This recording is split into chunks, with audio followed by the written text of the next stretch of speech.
Malam minggu ini nginep bareng Juliet. Helena, kebayang nggak kalau kamu nemuin foto ini di galeri HP? Apaan tuh? Kok penampakan gitu? Bulan September tahun lalu di Westville, Ohio, ada seorang ibu yang bernama Candace O'Reilly. Kebetulan malam itu sang ibu ada acara, jadi dia nelpon jasa babysitter buat ngasuh anak laki-lakinya, Jacob.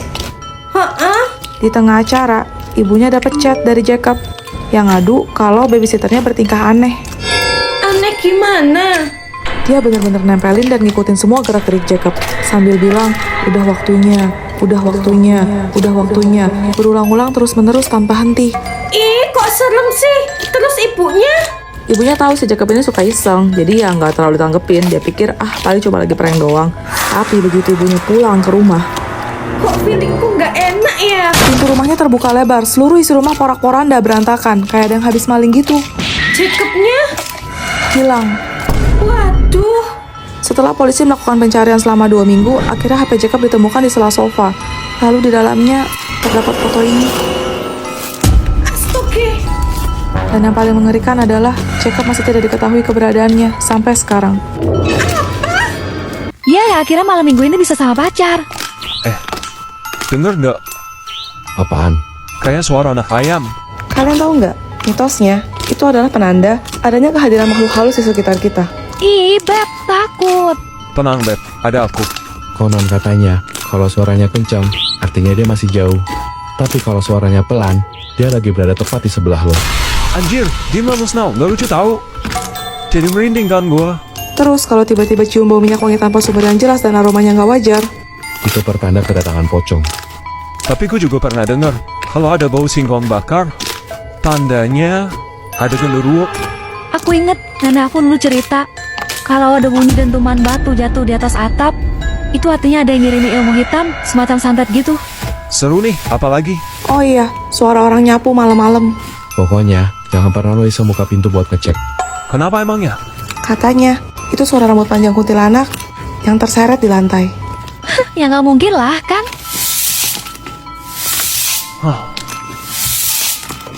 Jangan-jangan, Tuh, malam minggu malah hujan. Juliet, kita selfie yuk. Tifa, lo percaya nggak kalau ini adalah foto selfie yang paling mengerikan? Apaan tuh? Anak kecil lagi tidur kan? Be aja. Jadi, ada seorang ibu yang baru beli HP. Dia cuma tinggal berdua sama anak cowoknya di rumah. Malam harinya, si anaknya pinjam HP mamanya. Anaknya pegang HP itu sampai larut malam. Karena nggak kedengeran suaranya, sang ibu khawatir. Disamperinlah ke kamarnya. Pas dilihat, ternyata anaknya lagi tidur. Walah, kirain apa? Setelah itu, ibunya pelan-pelan ambil HP anaknya. Penasaran, ibunya ngecek nih. Apa aja sih yang udah dimainin sama anaknya di HP baru itu? Ih, kepo deh mama. Dari layar, anaknya download beberapa game. Masuk ke dalam galeri, banyak banget foto selfie lucu. Si ibu iseng, di slide satu persatu fotonya. Tapi tiba-tiba, jarinya berhenti di satu foto. Foto apa? Foto anaknya yang sedang tidur. Hah, bentar. Tadi kalau nggak salah di awal kan katanya cuma berdua. Terus kalau anaknya tidur, yang fotoin siapa? Pas di slide lagi, ternyata ada foto lain yang kelihatan lebih jelas. Di mana ada sosok perempuan yang rebahan di depan anak itu. Dan seolah sedang mengambil foto selfie bersama. Iya, apaan tuh, kok serem banget? Itu manusia kan?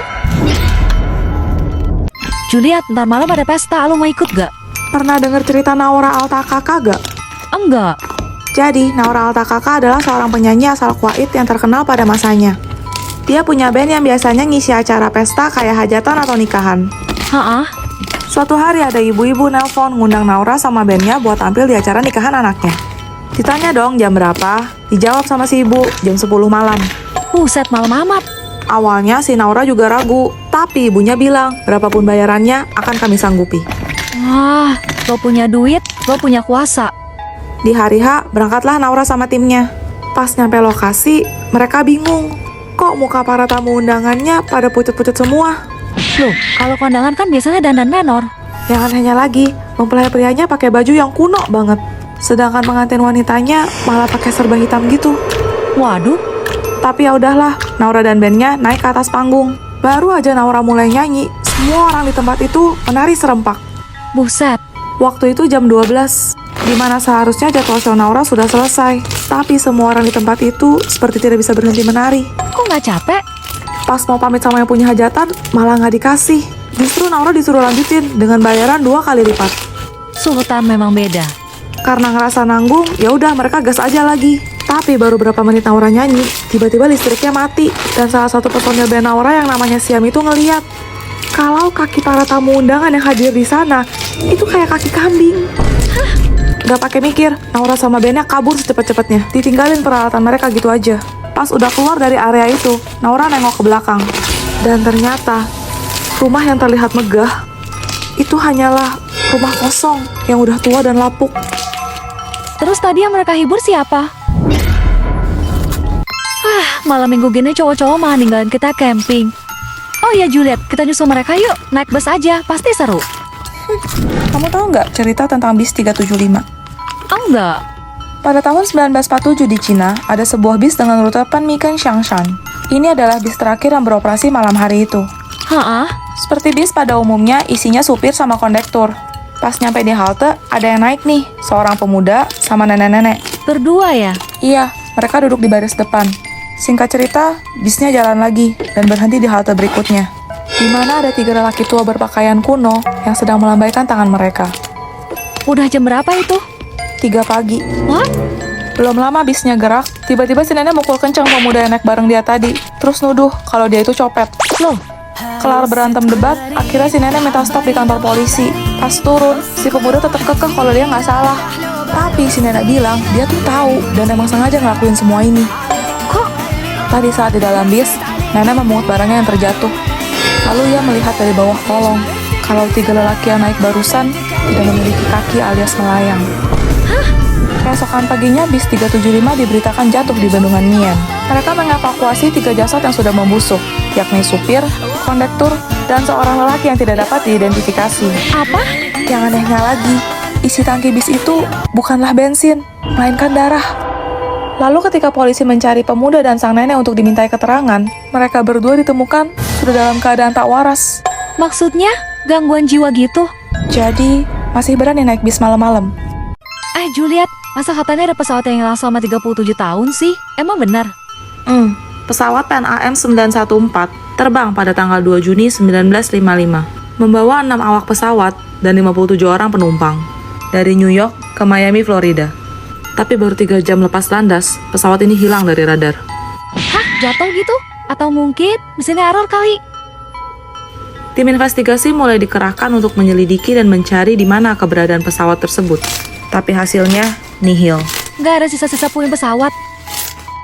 Karena tak kunjung ditemukan, akhirnya kasus ini ditutup sebagai kecelakaan pesawat yang jatuh tenggelam ke dasar laut. Ada. Pemakaman secara simbolis pun dilaksanakan, dan pihak maskapai juga membayarkan sejumlah kompensasi untuk keluarga korban yang ditinggalkan. Ya ampun, pasti sedih banget. Tapi pada tahun 1992, tiba-tiba pesawat misterius muncul di Bandara Udara Internasional Simon Bolivar di Caracas, Amerika Serikat. Sebenarnya, petugas bandara juga bingung karena ada pesawat yang ingin mendarat, tapi tidak terdeteksi oleh layar sistem mereka. Kok aneh? Sang kapten pilot pesawat tersebut mencoba melakukan kontak dengan menara pengawas. Ia bertanya, "Ini di mana?"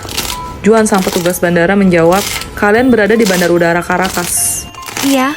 Nggak lama, pilotnya bales, "Kami Pan AM 914, membawa 6 awak dan 57 orang penumpang, dengan rute penerbangan New York menuju Miami, yang dijadwalkan tepat mendarat pada pukul 9.55 waktu setempat, tanggal 2 Juni 1955.